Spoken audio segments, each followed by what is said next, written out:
கர்த்தருடைய பரிசுத்த நாமத்திற்கு மகிமையுண்டதாக. இந்த நாளிலே சபை நடுவில் இந்த பரிசுத்த ஓய்வு நாளும் காலை நேரத்திலே அடிமையும் பிள்ளையுமாய் சபையில் நின்று ஒரு சாட்சியில் கத்தச்சது மேலான பாக்கியத்துக்கு நான் ஆண்டவர் நன்றியோடு துதிக்கிறேன், சோத்தரிக்கிறேன். ஒவ்வொரு நாளும் கத்தர் அடிமையின் பிள்ளைகளையும் குடும்பத்தை நடத்துகிற விதங்களை நினைக்கும் போதும் பல சூழ்நிலைகளே பல பாதைகளிலே கடந்து வந்த பிள்ளைகளும் அடிமையும் பல நெருக்கங்கள் எல்லாருக்கும் தெரியும். கத்தர் என்னை மட்டும் கொண்டு வந்தார். விசேஷமாக வெள்ளிக்கிழமை பாஸ்டர் உபாசத்தில் ஒரு செய்தி கொடுத்தார். அற்பமாய் எண்ணப்பட்ட லேயாளை கத்தர் நினைத்தழுனார். லேயாளை கத்தர் கண்ணோக்கி பார்த்தார். ஆமென். அப்படியே தான் அற்பமாய் எண்ணப்பட்ட நானும் பிள்ளைகளும் எல்லாருக்கும் தெரியும். ஆனால் கர்த்தருடைய நாமத்தினால அவரை நோக்கி கூப்பிட்டதுனால, அவரை ஆராதித்ததுனால, அவரை பின்பற்றினதுனால மட்டும்தான் இன்னைக்கு நாங்க இந்த சபை நடுவில் சாட்சியா நிற்கிறோம். ஏன்னா இயேசு நல்லவர். அவரை நம்புற பிள்ளைகளை ஒருபோதும் கைவிடுறதே கிடையாது. எந்த சூழ்நிலையில எல்லாவற்றுமே இயேசு எனக்கு நல்லவர், என்ன பிள்ளைகளுக்கு இயேசு நல்லவர். இதுல சபையில் நிக்கிறோம்னா அப்பாவுடைய பெரியான கிருபை இது. எல்லாற்றும் மேலாக நம்ம மகனுக்காக கர்த்தருக்கு ஸ்தோத்திரம். அவன் சிறுபருத்திலே சபையில தான் வளர்க்கப்பட்டான். எங்க பாஸ்டமோட கண்ணீர் எங்க பிள்ளைக்கு அதிகமாய் உண்டு. நான் விட்டதோட என் கண்ணீர் எங்க பாஸ்டமா விட்டுருக்காங்க எங்க பிள்ளைக்கு வேண்டி.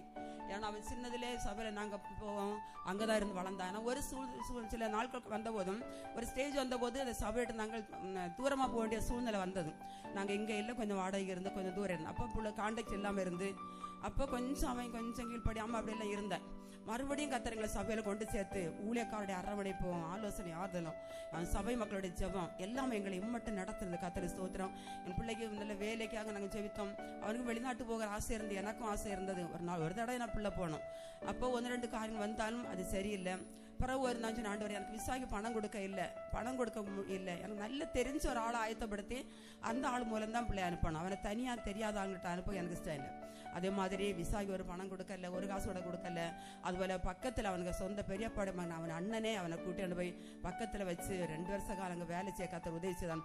சில நெருக்கங்கள் உண்டு போனவங்களுக்கு தெரியும். ஆனாலும் கத்தர் கைவிடல.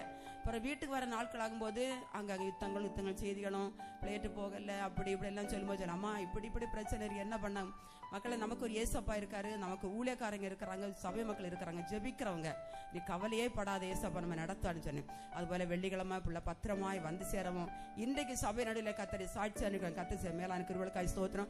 தொடர்ந்து அடிமைக்காக பிள்ளைகளுக்காக நீங்கள் யாவரும் ஜெபிக்க